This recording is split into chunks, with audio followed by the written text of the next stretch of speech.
Gente, boa tarde. Que bom ter vocês aqui, apesar da greve. A gente vai começar agora nosso segundo painel do dia. Vamos falar um pouquinho de Amazônia, porque não dá para fazer uma semana de jornalismo ambiental no Dia Internacional do Meio Ambiente, né, Paulina, sem falar de Amazônia. Então, o nosso tema agora é Amazônia Vista de Perto, e o nosso primeiro convidado é o Fabiano Gulani, que é sócio da Gulani, produtora de conteúdo audiovisual para cinema e televisão. Junto com essa empresa, ele realizou mais de 30 filmes e séries de televisão, que se destacaram tanto no Brasil como fora do Brasil, como os longas-metragens O Ano em que Meus Pais Saíram de Férias, As Melhores Coisas do Mundo e Até que a Sorte nos Separe.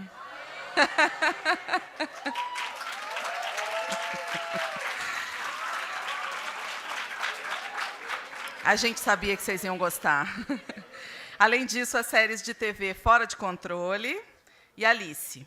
Ele foi um dos colaboradores... Ele foi um dos colaboradores na criação do Programa Nacional de Exportação Cinema do Brasil, onde participa atualmente como membro do Comitê Gestor. Um dos mais importantes produtores de cinema do país, Fabiano liderou a realização do filme Amazônia, que é o tema da palestra de hoje. Fabiano, por favor.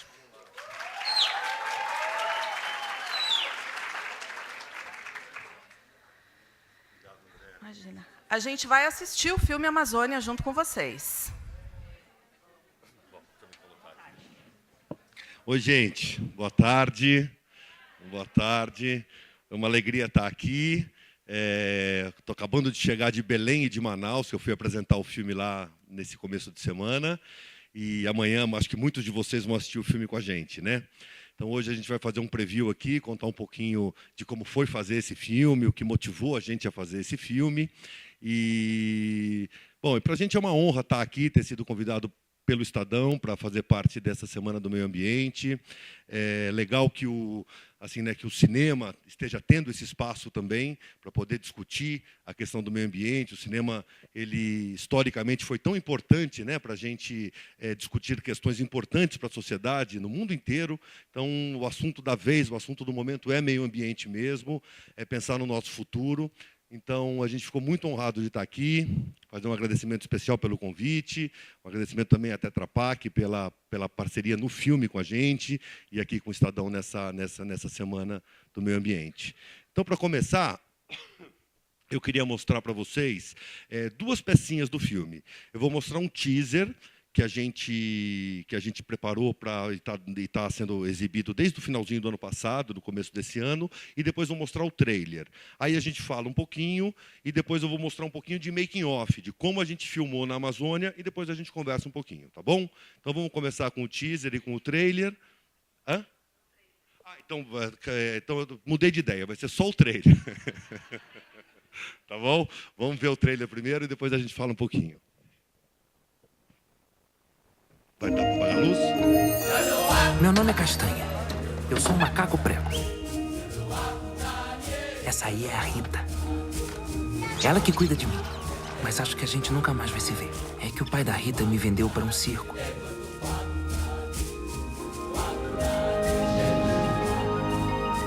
Acho que a saudade já começou. Nunca tinha andado de avião. Socorro!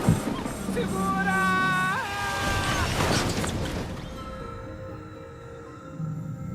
Caramba! O avião caiu. O que eu faço agora? Para um bichinho criado dentro de um apartamento, conhecer sua verdadeira casa vai ser uma grande aventura. Uau! Parece um mini rinoceronte. E ele voa. Que planeta é esse? Agora bateu uma fome.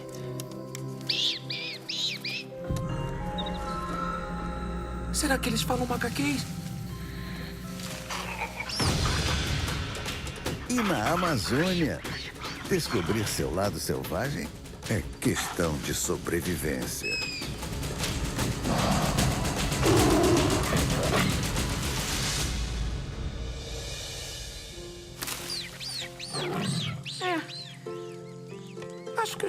aprendendo a me virar na floresta. De onde surgiu essa deusa? E para conquistar essa macaquinha, ele vai ter que usar todo o seu charme. Eu vou ficar com você. Comigo? Aham. E a gente vai criar um novo bando. O Bando do Castanha. Venha com toda a família nessa grande aventura conhecer a Amazônia. Com as vozes de Lúcio Mauro Filho e Isabelle Drummond. 26 de junho nos cinemas.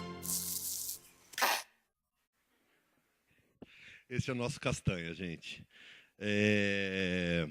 Então, como vocês viram, né, esse filme conta a história de um... Eu vou ter que ser rápido aqui, que me falaram que a turma aqui é super pontual com o tempo, né? Então eu vou andando, tá? Esse filme, assim, a nossa relação com a Amazônia é muito antiga. Assim, eu e o Caio, meu irmão, a gente...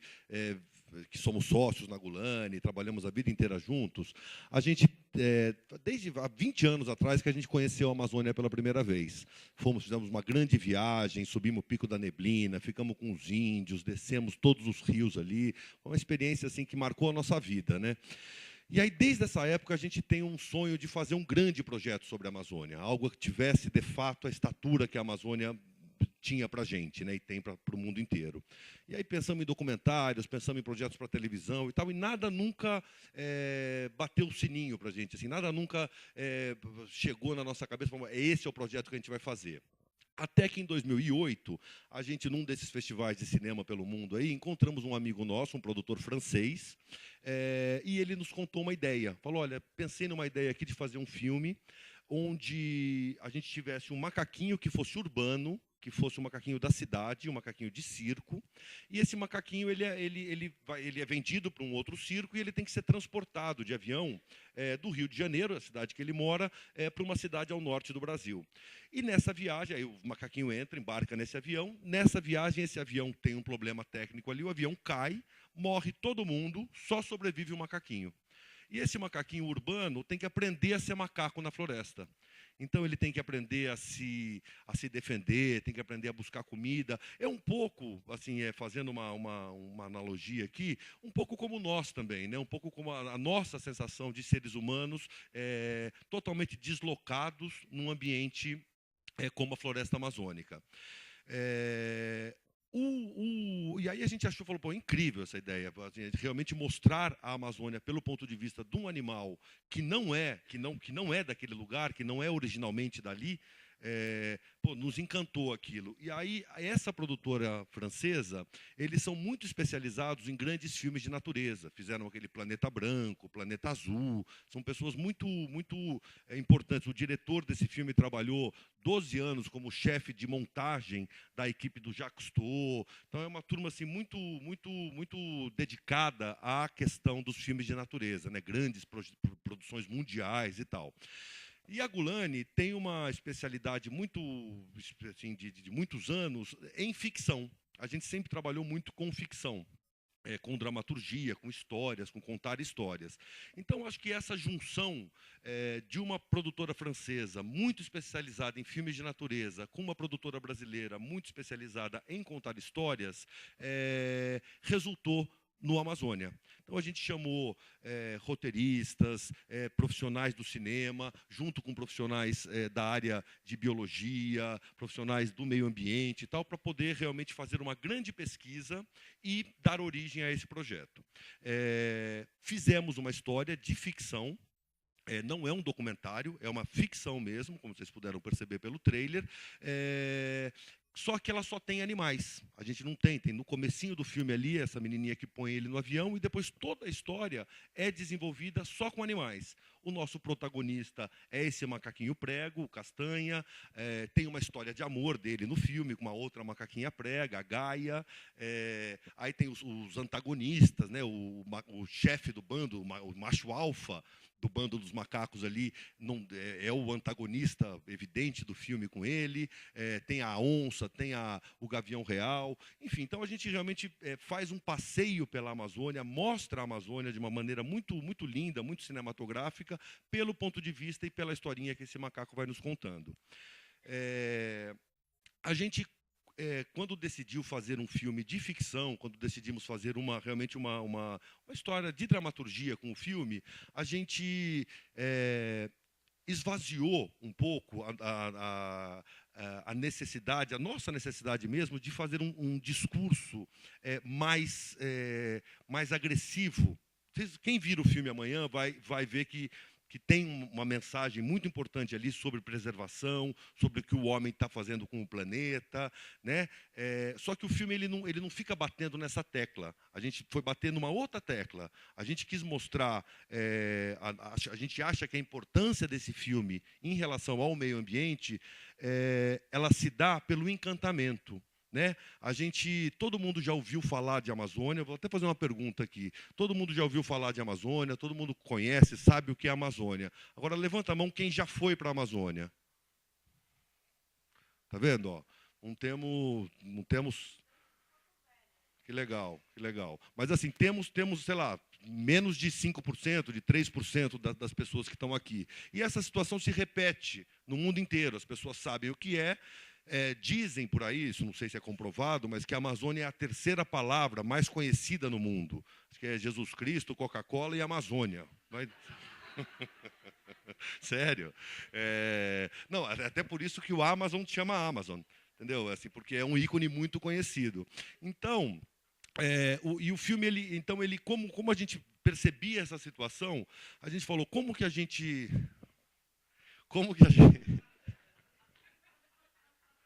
Desculpa. Como que a gente vai né, como que a gente vai assim, juntando isso, né? As pessoas sabem o que é a Amazônia, mas não conhecem, né? E a gente tem uma teoria que a gente desenvolveu ali no filme que se você não conhece, assim, é mais fácil você não se importar.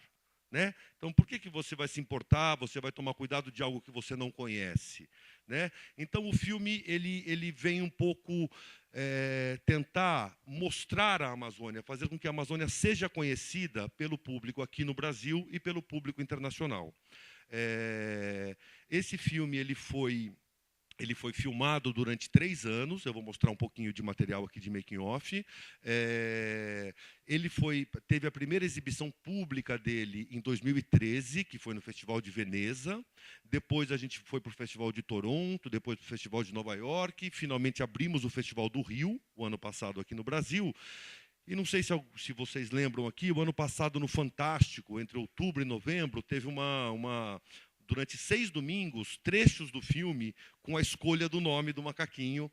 Então, quem deu o nome do macaquinho foi através do Fantástico, o telespectador brasileiro, né? Enfim, foi uma grande experiência a nossa colaboração nesse universo do meio ambiente e de um planeta possível nos próximos anos.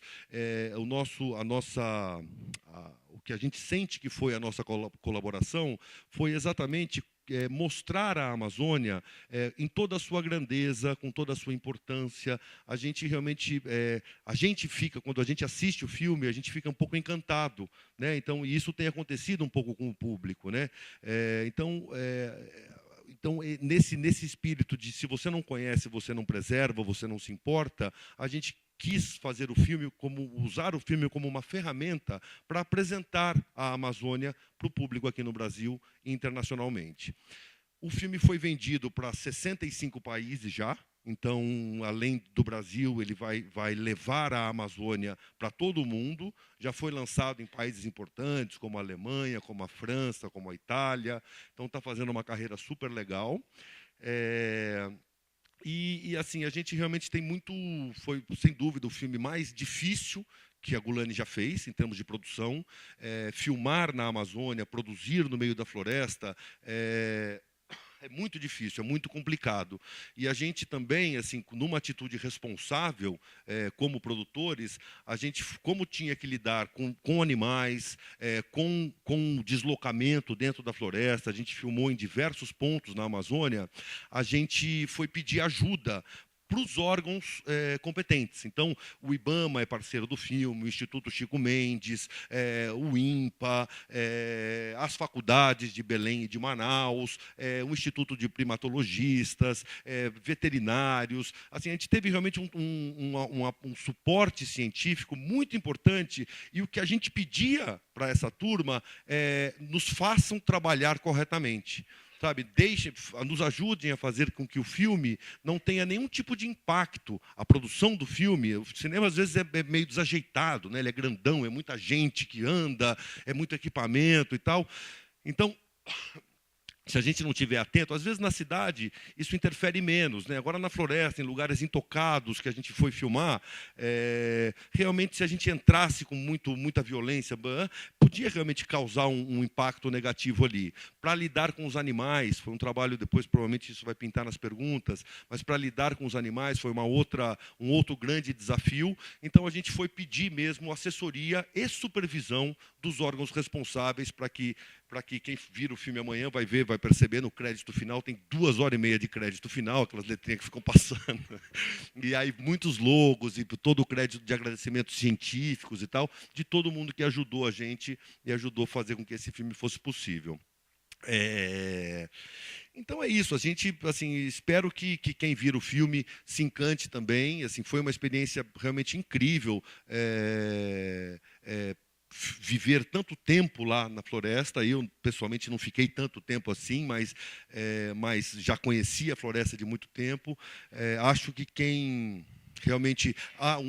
assim, me perguntam muito, né, como que foi a relação com os animais, tiveram que treinar muito os animais, e a gente foi ao contrário, a gente teve que treinar os seres humanos, porque bicho é uma loucura, assim, ele sente se você tem muita adrenalina, ele sente se você está agressivo, se você está estressado e tal, né?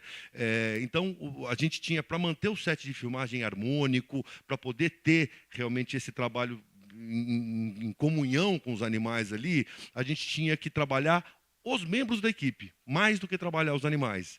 Tem uma cena engraçada que a gente vai ver aqui no making off, que é no dia da filmagem da onça, a gente botou a equipe dentro de jaulas.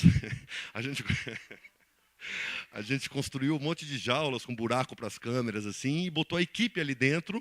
E, claro, o cara que era o responsável pela onça e tal, estava ali fora, conduzindo tudo, mas a equipe é que foi, que experimentou, né, essa desagradável experiência que é ficar vivendo numa jaula.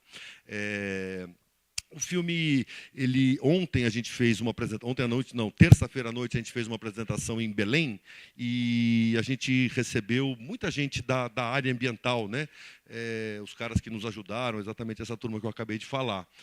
E foi incrível, assim, porque a gente mostrou o filme no mundo inteiro, e eu falei isso para eles, eu falei, olha, para a gente aqui a sessão mais difícil é para vocês, né, que são profissionais da floresta, que estão na floresta, que são os responsáveis por manter esse lugar vivo, esse lugar respirando, esse lugar ainda já não é mais intocado, né, já temos quase 20% dessa floresta destruída, né, então a gente estava muito receoso, assim, de ouvir a opinião dos especialistas. E foi incrível, assim, para resumir o que todos disseram, uma das mulheres falou assim que a gente provocou neles uma sensação de que fosse simplesmente como se o filme tivesse aberto uma cortina e feito a gente poder olhar e observar a Amazônia como ela é, de tão real que parece o filme, né? Outros filmes que filmaram na Amazônia e tal, acabam tendo a floresta muito como pano de fundo, né? E eu acho que nesse filme aqui, a floresta é uma protagonista. Então, acho que daí vem a importância e realmente a nossa vontade de retratar a Amazônia nesse projeto. Então é isso, acho que eu vou mostrar rapidamente para vocês, acho que ainda temos 2 minutos ali, eu vou pedir para mostrar 2 pílulas, que é um pouco do making off do filme, pedacinho que eu selecionei para a gente mostrar aqui, só para dar uma ideia para vocês do que foi essa aventura amazônica, e depois nas perguntas a gente pode abordar mais assuntos, tá bom? Se puder apagar a luz.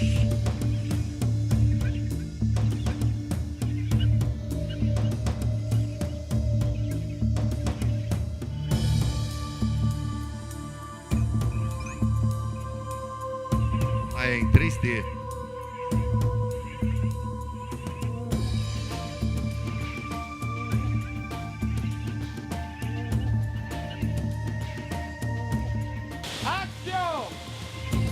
Foi um filme de uma produção muito sofisticada e, ao mesmo tempo, grandiosa.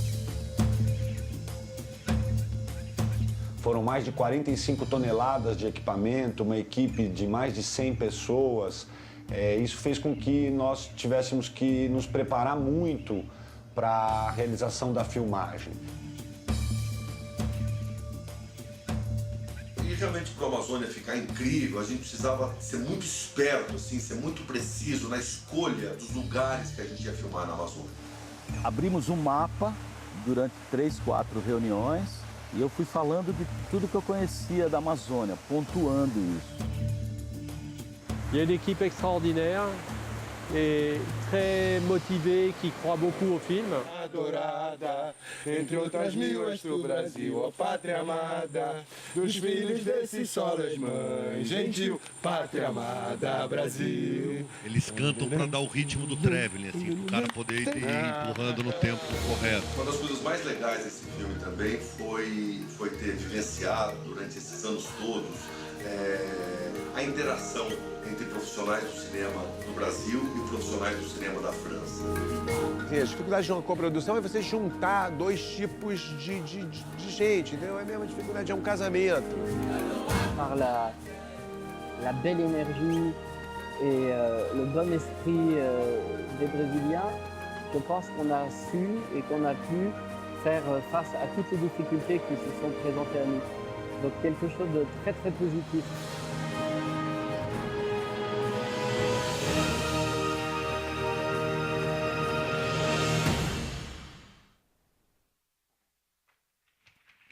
Legal. Vamos passar outra? Ah, zero? Zero. C'est fini. É curtinho, mostra o outro, deixa, vai.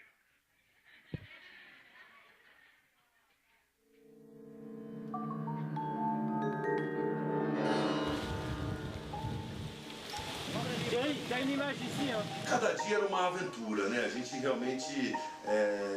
Tiveram dias que a gente perdia barco, tinha dias que os caminhões atolavam, tinham dias que a equipe não conseguia chegar no lugar que a gente ia filmar. Donc on a conjugué les choses les plus difficiles, la forêt, les animaux et la 3D. On a beaucoup de problèmes. Christophe, vas-y, fais-le et on court. Il s'est détaché de l'avant. Ok, escape. Todo mundo lá pra cima, por favor. Oh, come on, guys, we don't stay here. Vamos lá. Alex. Please, guys. Por favor, pessoal. Mais on avance tous les jours on retravaille, on trouve des solutions.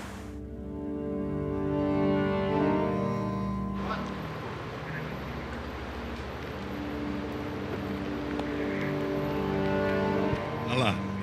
E essa cena da onça foi uma cena de extrema dificuldade para ser filmada, né? A gente realmente tinha a onça ali muitas vezes solta no set de filmagem, no meio da floresta, os especialistas acompanhando a onça, próximos da onça ali, e a equipe toda enjaulada. A gente criou jaulas e grades ali para a equipe ficar protegida, né?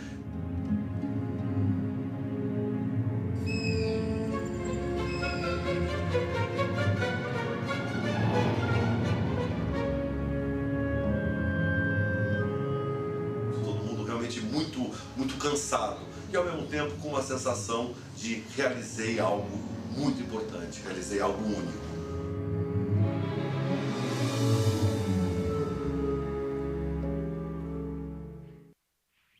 É isso aí, gente. Então,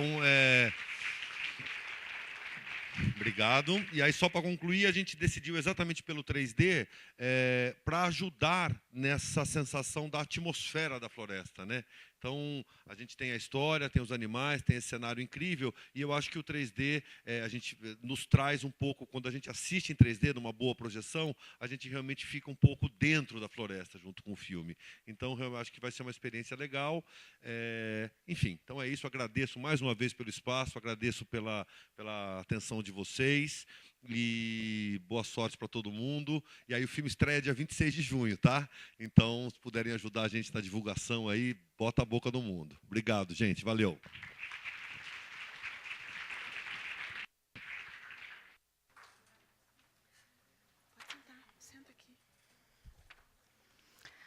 Gostaram? Amanhã vocês vão poder assistir o filme. Gente, eu vou convidar agora uma pessoa que vocês já conhecem, que está aqui com vocês desde terça-feira.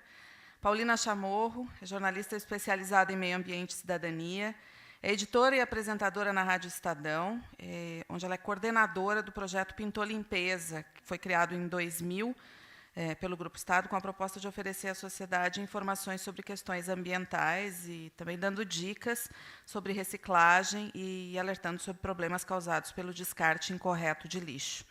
A Paulina ela tem acompanhado nos últimos meses um trabalho da Celine Cousteau, a filha do Jacques Cousteau, neta do Jacques Cousteau, no Vale do Javari. Ela esteve lá durante toda a semana passada, acompanhando esse trabalho, e vai contar essa experiência para vocês. Paulina.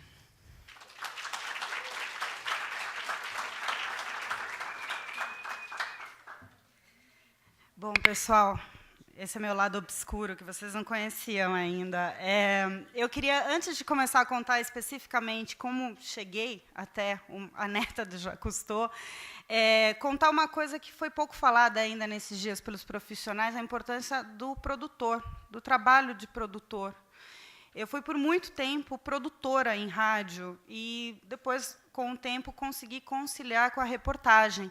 Mas, com certeza, isso me deu ferramentas para apuração, ferramentas para ter o plano A, B e C, D, para uma cobertura, e oportunidades de trabalho bem diferentes do que só a reportagem, o dia a dia. Como esse, por exemplo, o trabalho, eu sou produtora de campo da Celine Cousteau, nessa parte do Vale do Javari. Então, quando eu vi essa produção do Fabiano, eu já cabelos em pé, imagino levar tudo isso de gente. Se eu, com 7 gringos, quase surtei, imagina com você com tudo isso lá com 50 na Amazônia. Bom, mas um trabalho que eu queria mostrar para vocês aqui, que eu separei, é sobre uma viagem que eu fiz. Já podemos espelhar aqui? Uma viagem que eu fiz, está sem áudio, porque eu vou deixar rolar. Isso já vai completar 10 anos agora. Estou magra pra caramba no vídeo. Tristeza. Mas eu acompanhei, eu era tripulante de um veleiro que a gente fez do Oiapoque ao Chuí em barco. Eu era a única menina numa tripulação de 4 pessoas. Eu sou o comandante e também apresentador do programa. Isso foi ao ar pela TV Cultura em 90 capítulos. No total, eu fiquei embarcada 2 anos e meio.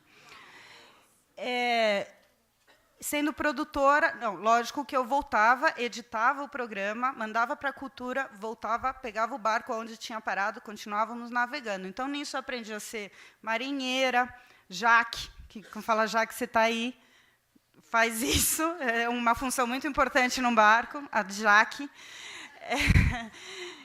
E, no fim, tudo fazendo apuração, produção, porque, como vocês ouviram, sempre tem que estar pronto para ter o plano A, B, C, D, e esse é o produtor que faz. E você, como repórter, tem que ter esse seu lado produtor, de você fazer a pré-apuração, para onde você vai correr se der algum problema.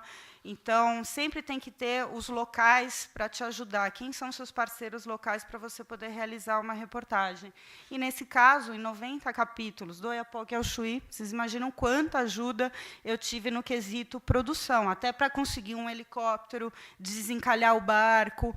Então, vocês acham esses vídeos divididos em 90 capítulos por toda a costa brasileira? Nosso objetivo era mostrar a destruição que está sendo feita na costa brasileira.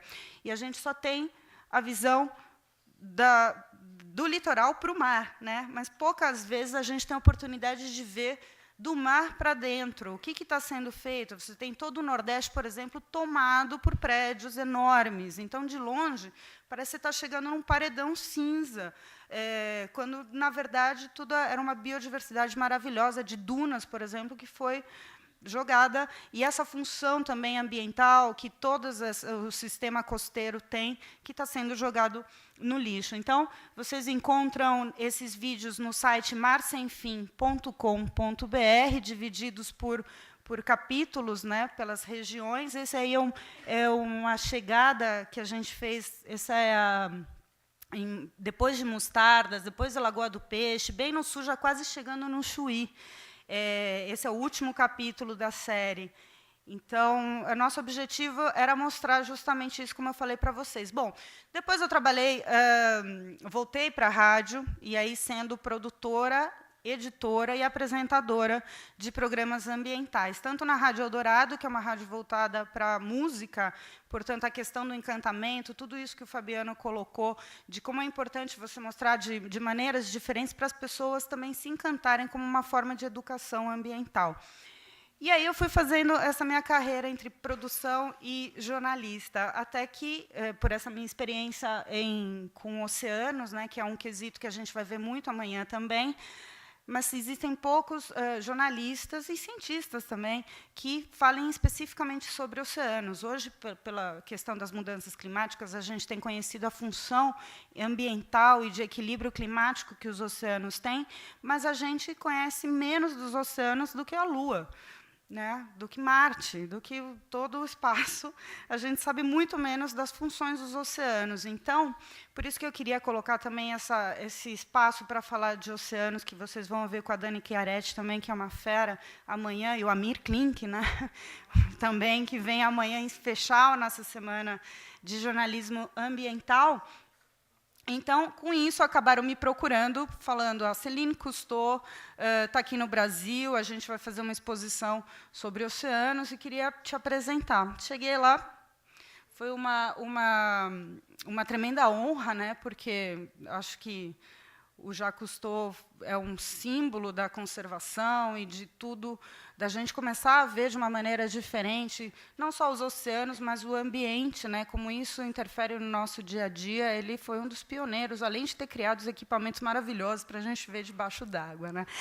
Então, quando eu a conheci, foi assim uma honra, e muito mais honra descobrir que tem um legado, os Cousteau, e os netos, principalmente o Fabian, que é irmão de Céline, que agora está numa aventura que vai bater o recorde do avô, vai ficar 31 dias debaixo d'água, no mar, para mostrar como é que acho que já partiram, estão se preparando para descer.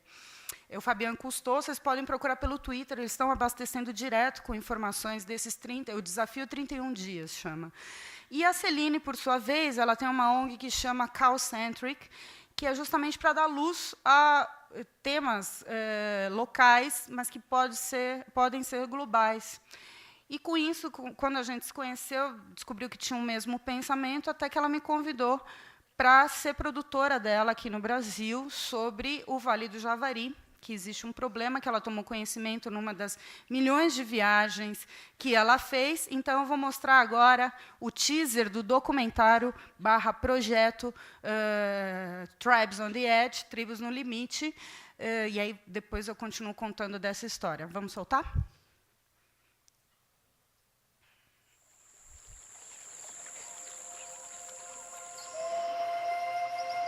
I first came to the Amazon as a child in the early 80s and accompanied my grandfather as he explored and filmed the region.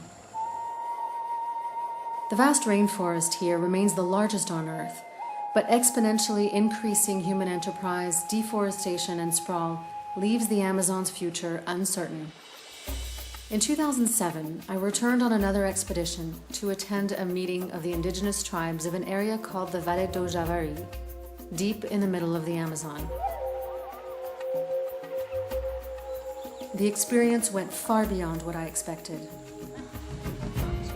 Past generations have thrived here, but outside threats are unrelenting and they fear the worst. Passando uma situação bem crítica na nossa região. Illegal industries strip away their resources and stress the ecosystem. Esse crescimento do interesse das terras indígenas. With soaring rates of hepatitis, not native to them, they are desperate for health care. Now, with the hope of gaining attention and support, the tribes of the Vale do Javari have asked me to tell their story. Their culture, their knowledge of the rainforest, everything is on the line. It's becoming evident to me that the story is really the deep human story. They don't want to die.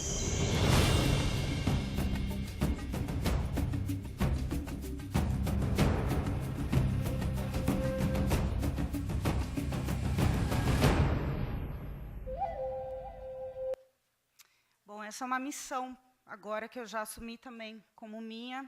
Não tem como você se envolver com temas como nessa profundidade, ou muitos outros que vocês vão encontrar, e falar assim, sou meio termo, né?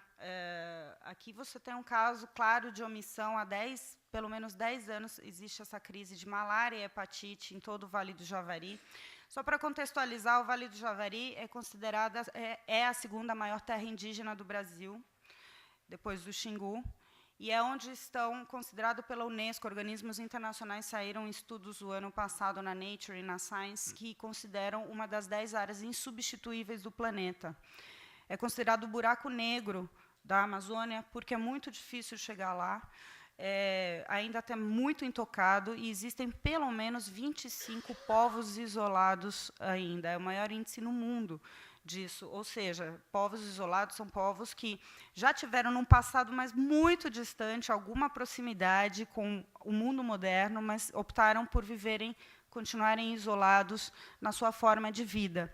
E o governo brasileiro tem todo um trabalho com relação à proteção dos índios isolados. Então, qual que foi o meu trabalho que eu tive que deixar para poder vir aqui fazer a Semana Estado de Jornalismo Ambiental, com muito orgulho também. Meu trabalho foi montar a expedição. Ou seja, além de saber quais serão os atores principais, nesse caso, para uma saída, que vão chegar mais 7 gringos, abastecimento, quais são os índios que vão acompanhar, as licenças na FUNAI, foram 3 meses de negociação com a FUNAI, com pedidos, vacinas de todo mundo, enfim, é uma complexidade para você entrar num território indígena, ainda mais fazendo uma filmagem, né?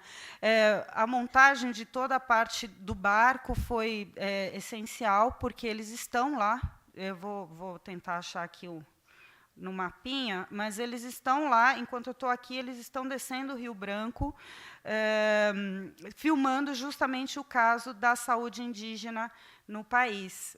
Então, essa região, vocês veem que está na tríplice fronteira, né? Peru, a Colômbia está logo ali em cima. Então, eu fiquei andando de mototáxi, barquinho, indo atrás de gerador, 2.600 litros de gasolina, como é que eu vou botar tudo isso num barco, ainda 10 gringos, mais 300 quilos de equipamento, tive que dividir, mandar em 2 etapas, e, ao mesmo tempo, conversando com o coordenador da FUNAI. Esse é um território que são 8 milhões de hectares. São muitos países aqui dentro. E você vê o coordenador da FUNAI de Atalaia do Norte, que cuida de toda a região do Vale do Javari, tem 6 funcionários. Não tem telefone, não tem internet. A Casa de Saúde Indígena de Atalaia, que é a primeira cidade para onde eles podem recorrer, 3 funcionários pegaram tuberculose, ou seja, não é saúde, né? Não é casa de saúde, é casa de doença. O município recebe 35 milhões por ano.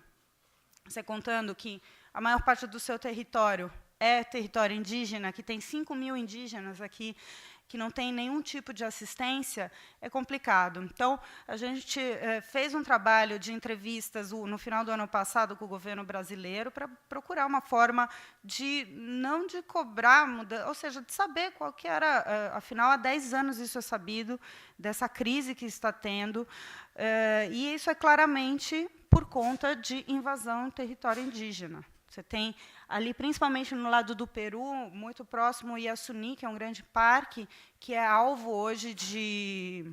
Não é no Peru, o Iassuní, é no Equador. Mas um pouco mais para cima, eu esqueci o nome do outro parque enorme que tem aqui, que sofre muito com garimpo, por exemplo. Então, você tem entrada não só para tirar árvores valiosas, ainda valiosíssimas, que existem num território tão intocado como esse, como existe conflito direto com garimpo. E como chega a hepatite, no caso, né, num território tão isolado? Água. Como é que você salva esse pessoal? A hepatite precisa de 3 vacinas a cada 3 meses. Como é que você leva uma estrutura dessa sem impactar o ambiente, tendo também refrigeração para as vacinas, enfim. É um trabalho complexo que é possível, né, se você for ver quanto foi gasto, por exemplo, em um estádio, se aplicar o mesmo numa grande vacinação, enfim. Existe a falta de vontade política de resolver o problema, obviamente, e muitas das coisas que a gente ouve fala assim, vocês estão aí juntando dinheiro para poder falar sobre isso, por que vocês não levam dinheiro para os índios, enfim, nesse tipo de coisa. A primeira coisa é que quem tem que dar a resposta no território indígena é a própria União. Se está com um problema de saúde, tem inclusive uma secretaria anexa ao Ministério da Saúde para dar esse tipo de resposta. Então, nosso papel como comunicadores é evidenciar o problema e cobrar soluções, né? E é o caso que a gente está fazendo aqui, tornando o caso do Vale do Javari mais conhecido e tentar sensibilizar as pessoas de que, como os próprios índios falam, somos todos parentes, né? Somos todos parentes, afinal, nesse planeta. E, só para finalizar, para a gente poder bater mais papo, quem quiser saber um pouco mais, e até um tom de aventura, tem um livro muito bacana que eu estou lendo, saiu agora, chama Além da Conquista, é de um grande repórter da National Geographic, chamado Scott Wallace, e ele acompanhou a última expedição para descobrir onde estavam índios isolados no Vale do Javari. É fantástico, em cima de um trabalho do Sidney Possuelo, que é um sertanista que foi o primeiro que criou essa divisão de proteção para os índios isolados. É um trabalho fantástico, dá para entender muito bem do problema da área e de como estar na Amazônia produzindo conteúdo, principalmente. Então, era isso, agora a gente parte para as perguntas. Valeu, pessoal.